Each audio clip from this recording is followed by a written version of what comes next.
Thank you for coming. I'm Steve Alley. I'm President and CEO of the Community Foundation for Southern Arizona, and really appreciate all of you being here to be with us this morning for this, what we think is a major announcement. We are pleased to announce this morning that the Community Foundation for Southern Arizona is dedicating its grants budget this year to a newly created Economic Relief and Stability Fund, which will be administered through our community investment grants process in the spring of this next year. Our goal for the next 90 days is to raise at least $500,000 for nonprofits in our community to assist them in meeting the increased demand for services brought about by our current economic conditions. The Community Foundation for Southern Arizona and some of its generous fund holders have already contributed $300,000 toward this effort. So we're starting with a good base. We're also offering a dollar-for-dollar match to help us get to that $500,000 level for new contributions now that come in from this point forward.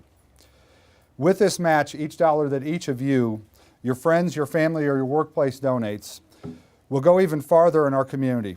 Every dollar can make a difference to this Economic Relief and Stability Fund. We're asking our fund holders and the communities to join us in helping meet this match.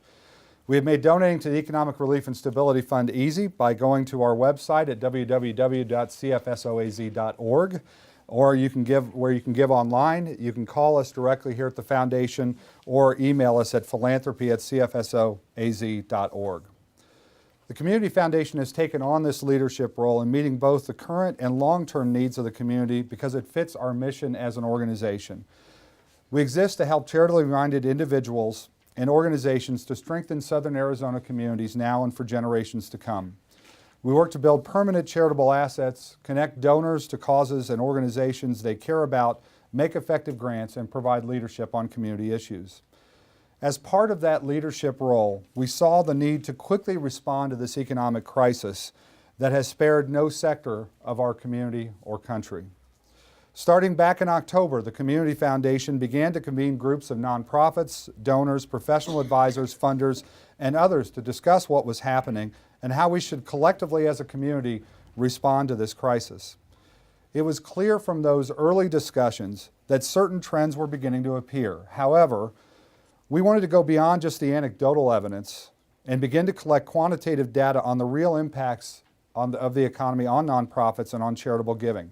That's why we commissioned two separate studies, one of the nonprofit sector and another of a random sample of 400 residents of Greater Tucson who have donated to charity in the last 12 months.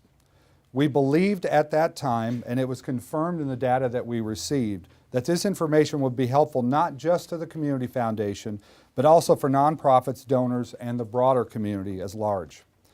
You have each received an overview of the highlights from the research results, but I wanted to call your attention to a few of the figures. I'm not going to go through the whole thing. First, the gap between perceived increases in services and decreases in funding is large. Nonprofits say they expect at least a 23% increase in demand for their services while anticipating at least a 12% decrease in funding. At the same time, less than 1/4 of donors surveyed said they will decrease giving in the next year, and decreases overall for individuals are expected to be only 1 to 1.5% this year and next year. Nonprofits, not surprisingly, see funding as their biggest challenge and fundraising as the solution to that challenge. The vast majority of donors want to know nonprofit budget and outcome information, but nonprofits don't often provide this type of information, if at all. And finally, it is clear that technical assistance is needed by the nonprofit community. Less than half of those who filled out the survey have a 5-year plan, and 83% say they would benefit from some form of financial planning assistance.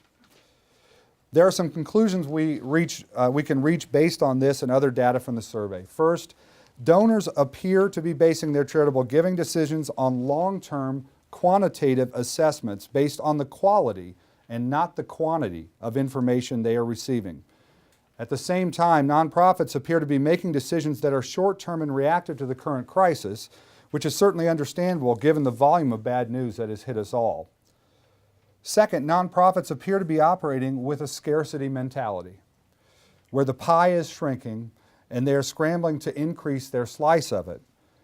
While donors are saying, I want to know you're being a wise steward of my donation. Show me your strategic and financial plans and your outcomes, and I'll keep on giving, even during these difficult times. The message is clear to the nonprofit community. Donors expect you to examine your services, outcomes, and populations served, and go beyond simply the needs of your own organization.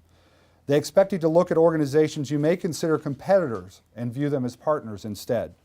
They expect that you will look across the sector and beyond and at how you can create strategic partnerships that can carry the important work you do currently into the community.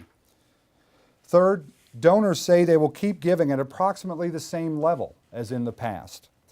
If they have to make choices, they will look to shift their giving to what they consider basic needs. This doesn't just mean food, shelter, clothing, but some donors may interpret basic needs as the arts, as a basic need that they want to see continued in the community. They will also shift away from regional and national organizations toward local causes. Interestingly, nonprofits believe the drop-off from individual donors will be much more substantial than what donors anticipate. And if we aren't careful as nonprofits, that's going to become a self-fulfilling prophecy. Maybe individual fundraising events won't be as successful as they have been in the past, but the survey shows that presenting donors with a solid case as to why they should give will still work as it always has. To strengthen your message, the Community Foundation will work with media and business partners to develop and implement a public education campaign that promotes philanthropic giving for nonprofits. Clear Channel Radio and Model Productions have already made commitments to help in this effort. We are pleased that our research showed that donors intend to keep giving to charity and giving locally. Knowing that nonprofits expect to receive nearly 25% more requests for service, we ask that donors consider increasing contributions to the local issues or charities that they care about the most. But increased demand isn't the only reason why nonprofits are concerned. We know that governments will have to slash budgets. Figures of 20 to 30% now seem to be commonplace in those conversations. And while these cutbacks may be necessary, government cannot expect that private individuals will somehow take up the slack. It simply is not possible. So we caution elected officials against making decisions that severely impact the quality of life for the long term of our community. But we also invite them to join with us in the dialogue with nonprofits to be a part of the solution. As part of the Economic Relief and Stability Fund, the Community Foundation will continue to connect organizations, individuals, and resources to not only get us through this short-term crisis, but also to create a stable nonprofit sector and engage donors for the long term. Because of the wide range of donors we work with and issues we are involved in, we believe we are uniquely positioned to identify solutions and help build strategic partnerships. Our community needs to get away from looking at this situation from a deficit standpoint and instead identify and grow the assets we already have in our community. To track our progress in this endeavor, the Foundation will continue to do research to accurately understand where nonprofits and donors are and keep the two connected through this important information exchange. Our current research results will now become the baseline data for future surveys, and we intend to conduct this research on at least an annual basis. We want to stress that our grant making from the Economic Relief and Stability Fund will include a long-range view toward providing nonprofits with the technical assistance and resources needed to help them come out of this economic crisis with strong strategic plans, financial planning, and communication skills, and the ability to serve our community for years to come. Our research also shows that a vast majority of nonprofits realize they need help in setting long-term strategies and with financial planning. That's why we're so pleased to know that people are stepping up, such as volunteer members of our Professional Advisory Council who have indicated their willingness to help, and we would encourage others to do the same. Through the Economic Relief and Stability Fund, with a starting contribution of $300,000 and growing, and an integrated leadership, convening, and grant-making model, the Community Foundation can go above and beyond helping nonprofits get through this short-term crisis. We can support the long-term stability of our community. In this time of perceived scarcity, the Community Foundation for Southern Arizona is encouraging nonprofits, businesses, funders, government, and donors alike to focus on the assets we have, not what we don't have. These assets will help nonprofits through this short-term crisis, and build stability for our community for years to come.